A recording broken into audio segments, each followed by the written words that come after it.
Here's a towel. You should dry yourself off. If you've got the strength, you can take a hot shower, too. There's a makeshift bathroom over there. The Bamboo built it for me. Okay, fine. If you don't want to move, I'll dry you off myself. Why? Why did you bring me here? Hey, shouldn't you thank me first, Miss Soaked to the Bone? Thanks, Romeo. Since when did you become so obedient? That isn't like you at all. If you really want to show your thanks, here, it's your turn.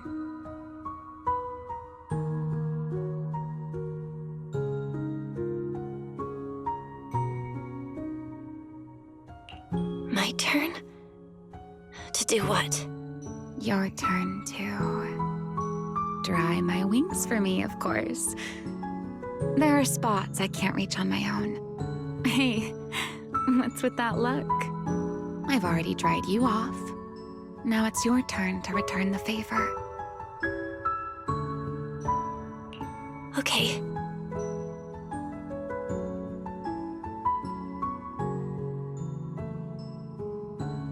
You know, Belle, I've never liked rainy days.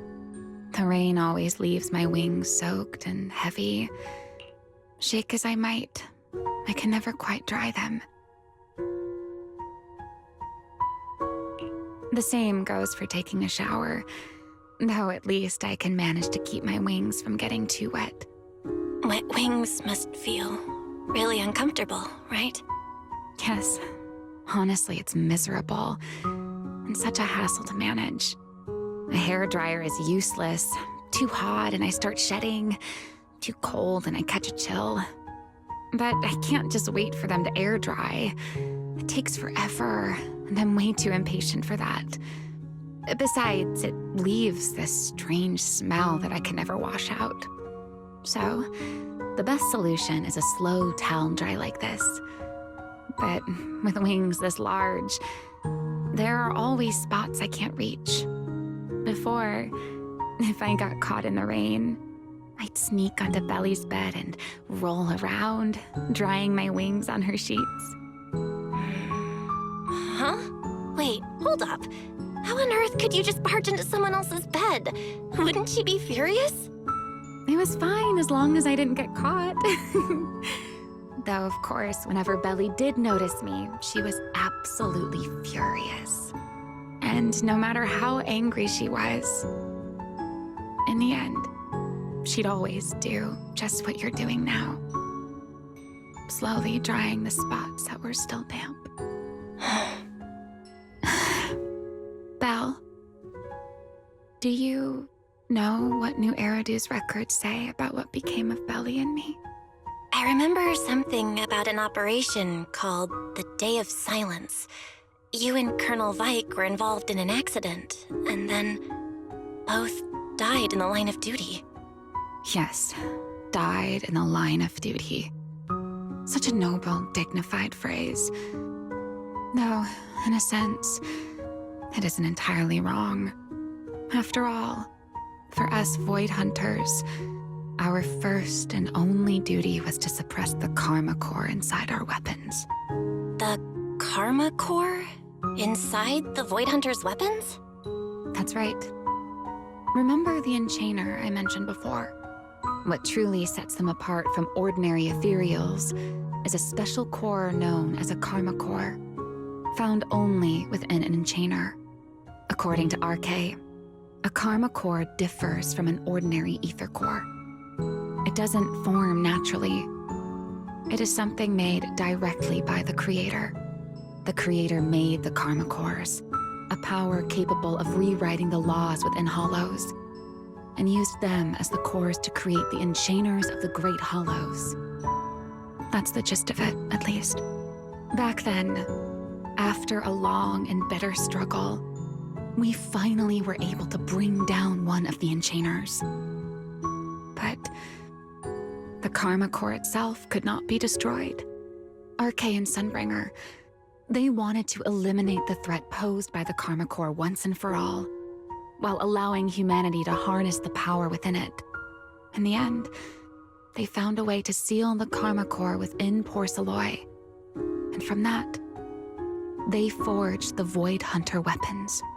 So, the power inside Void Hunter weapons actually comes from the creator? Yes, which is exactly why there are so many side effects. At the time, we were naive enough to believe that if we could truly master that power, humanity might finally overcome the Hollows once and for all. So, when Arcay and Sunbringer proposed the plan, we never doubted it for a moment.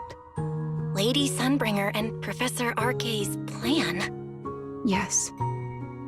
Project Sunseeker. I'll never forget that accursed name for as long as I live. Simply put, it was an experiment that used vast quantities of Porcelloy as a medium to partially fuse us Void Hunters with the Karma Core sealed within our weapons. They fused you with a Karma Core? Then that means... It meant we'd become artificial enchainers. No more enduring the costs of wielding Void Hunter weapons, and perhaps even achieving a stronger form to defend New Eridu. Looking back, I can hardly believe I fell for Arcay's lies so easily. So, it was in that experiment when you and Colonel VIII... Yes. Belly and I were the final participants. Or rather, the final test subjects. Looking back, I wonder if Belly already knew the truth behind Arcay and Sunbringer's plan. Otherwise, she probably wouldn't have insisted on coming along. She's never been one to enjoy the spotlight. If only I'd realized what she was thinking sooner. Ramiel... Arcay was extremely meticulous, always laying out careful, detailed plans. So, I can't say if the Karma Core losing control during the experiment was truly an accident, or if it was his cleverly disguised plan all along. But whatever the truth, it ended with the Karma Core spiraling out of control and Belly becoming a new enchainer. As for me, I partially fused with the Karma Core inside Thaumiel, becoming what I am now. A monster. Half human, half enchainer. Maybe, deep down, I'm just not ready to give up my life so easily. In the final moment, Thaumiel's power of controlling temporal patterns froze me in a state of near suspended animation. I didn't fully awaken from the seal in Persena's Hollow until about a year ago. The power of temporal patterns? Right. Remember my feathers? The ones that can pin you in place? That's an example. The Karma Core sealed within Thaumiel holds the power to halt the flow of time. And because I partially fused with the Karma Core, even without Thaumiel, I can replicate a similar effect on a smaller scale. But that little bit of power isn't nearly enough to take on those 3 Sunbringers. That's why I had to reclaim Thaumiel. Even if it accelerates my path to becoming an enchainer, I still have to...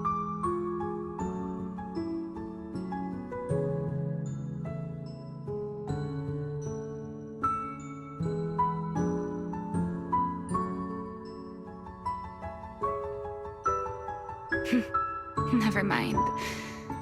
Enough about me. Why am I even telling you all of this? Still, now that I've told you so much...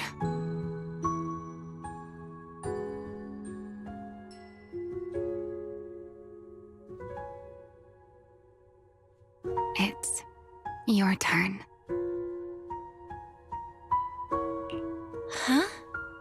turn again. Wait, to do what? To tell me your story, of course. Let's call it another round of our little Q&A game. You didn't actually ask, but I had a feeling you'd want to know. So I went ahead and answered anyway. Now, it's your turn. I wasn't even going to ask anything. You just started talking. Fair enough. But once you say certain things out loud, they don't weigh on you quite as much anymore. Or perhaps you'd like a little help getting started? Let me think. Serpico and Truvia. They transferred to Helios not long after VIII and I started there. They came from a prominent background. They were the adopted children of Maciant, the head of High Ambitions Corp. On top of that, they were excellent students. It didn't take long for them to become the talk of the academy. We were all studying under Miss Carroll at the time, and before long, we became close friends. Back then, we were full of big dreams. We wanted to fully understand the Hollows, maybe even conquer all 6 Great Hollows, or as our teachers like to put it, seize the sun called Helios. Later, because the 4 of us had the top grades, we became the only 4 people ever to have smart ocular implants. Then, during a performance test for the implants, I lost control. Serpico, he died because of me. When I finally woke up in the hospital, I learned that Truvia had been taken away by people from High Ambitions the day after the incident. The next time I saw her was during the fall of the old capital. She was with one of High Ambitions' rescue teams. To be honest, I never imagined we'd meet again like that.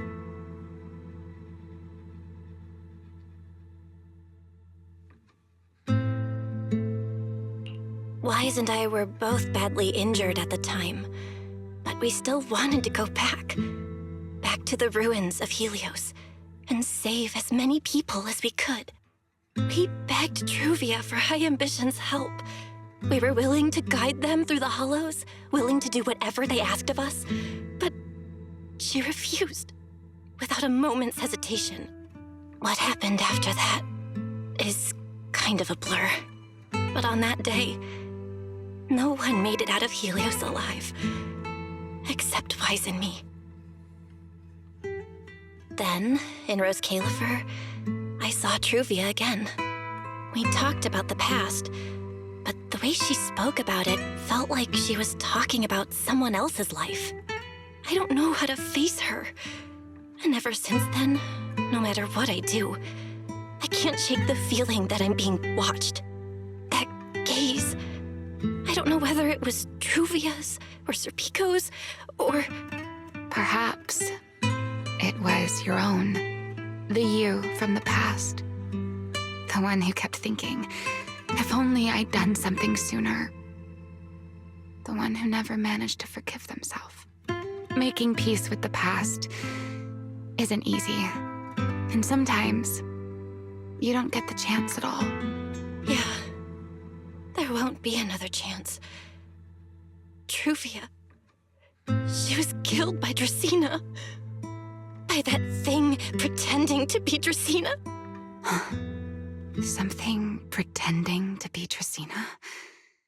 Belle, what exactly happened before I found you? Will you tell me?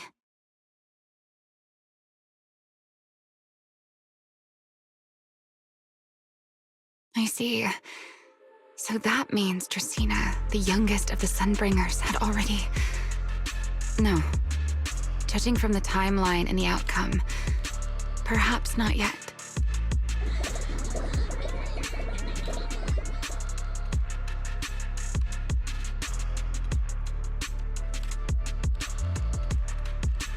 Huh? What's going on out there? I'm not sure. Let's go find out.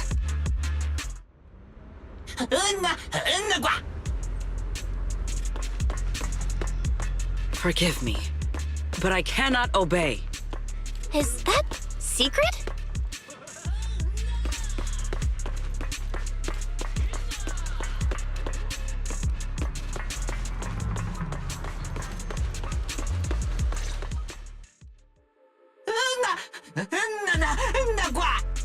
I am afraid I cannot comply. I know Miss Bell is here, and I have come to take her back. Please do not stand in the way of my duty. Secret. She won't be easy to fool. Belle, hide for now. I'll think of something. Belle? What are you doing?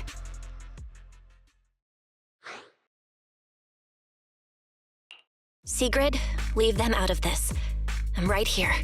Thank you for your understanding and cooperation, Miss Bell. But I'm sorry. I can't go back with you.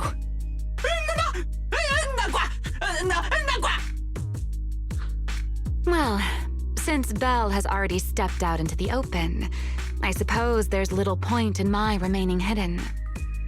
This would be our first proper face-to-face meeting, would it not, Deputy Director of Airspace Patrol? Remiel. Now that is an unexpected development. Miss Bell, Lady Dracaena has ordered a search for you.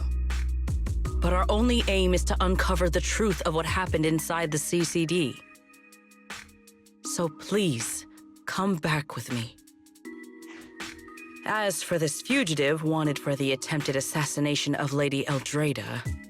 Just so we're clear, if you decide to make a move here, you'll be the only one who dies.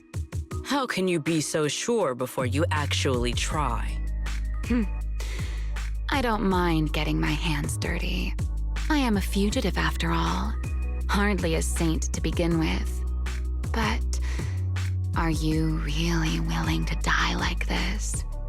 As a puppet controlled by that monster without ever learning the truth? Then speak plainly. I have no patience for riddles. Very well. You really do take all the fun out of it, don't you? Then I'll tell you outright. The Sunbringer inside the CCD was Gerta Blulu in disguise. What did you say? Huh? I expected that reaction from Sigrid, but you too, Belle? I thought you'd figured it out already. How did you even come to that conclusion? I know it definitely wasn't Lady Dracaena, but Gerta Blulu? There's no way. That is quite a story you've come up with, Remiel. Oh? I was expecting something more along the lines of, "How dare you slander Lady Dracaena?" followed by you charging straight at me with your spear. I was quite prepared for that. Or could it be you've suspected all along that the Sunbringer at the CCD might not be the real one? What makes you so certain that it was Gerta Blulu? Intuition, perhaps. Of course, there was also my trust in Belle, and a little reasoning. According to Belle's account, they followed the trail of singularity leakage through the energy hub, yet somehow ended up in Dracaena's office. Then the false Dracaena showed up, sent Billy and Cecilia away, began mutating into an ethereal, and attempted to silence Belle for good. That's when Truvia arrived. She saw through the imposter's disguise too, and became her first target. After that, Sigrid, Dracaena ordered you to bring Belle back to the CCD and uncover the truth. Have I got that right? Yeah. Sigrid, I know it's hard to believe, but that's what I saw with my own eyes. I did receive orders from Lady Dracaena. But what does that prove? Let's put it this way, Sigrid. Before you arrived, based solely on Belle's description, I assumed Lady Dracaena's karma core had gone out of control and turned her into an enchainer. But from what we've seen before, if that were the case, there is no way she could have retained her human consciousness, much less continued issuing orders to you. With that possibility ruled out, and considering Bell's discovery of the singularity leakages, along with the recent appearance of multiple enchainer larvae, it is entirely possible that either Gertablulu or Bashmu entered the CCD through the singularity leakage, and, through the karma core, became partially fused with Dracaena. How could that even be possible? It seems you have at least a basic understanding of enchainers and karma cores. Good. That saves me a fair bit of explanation. I can't say how Sunbringer managed it, but the most likely explanation is that she divided her karma core into 3 parts and entrusted them to the 3 ladies we see today. That would also explain why Gertablulu and Bashmu appeared at roughly the same time. Then again, there may be a 3rd enchainer larva out there that we simply haven't discovered yet. As for why I don't think it was Bashmu, well, that's the easy part. Bashmu is enormous. Had it appeared in Buastrum, it couldn't possibly have gone unnoticed. So, either it was Gertablulu or a 3rd enchainer larva we haven't discovered yet. It attacked Lady Dracaena, and it succeeded. Just not completely. Otherwise, there would have been no reason to keep impersonating her. If I had to compare it to something, it would be like, 2 people fighting over the same controller. Dracena's consciousness and Gertablulu's consciousness coexist in the same body, competing for control of both the body and the karma core. Judging by the current situation, it seems Gertablulu has the upper hand. That is still nothing more than speculation. And if Miss Bell deceived you, then none of your conclusions would hold. It's true. I have no way of proving that I wasn't lying. It's all right, Belle. I believe you, and I believe everything you've told me. Remember the rules of our little Q&A game. You don't have to tell the whole truth, but no one is allowed to lie. And besides, Sigrid, you've heard us out this much already. I'd say that means there's still room for us to talk. Wouldn't you agree? What is it you want to talk about? Why, how to get that poor little Sunbringer out of her current predicament, of course. So, interested? There's too many eyes out here. We should speak inside. The retroflux zone. I never would have thought you would be hiding here. Oh? And here I thought you would let me go on purpose.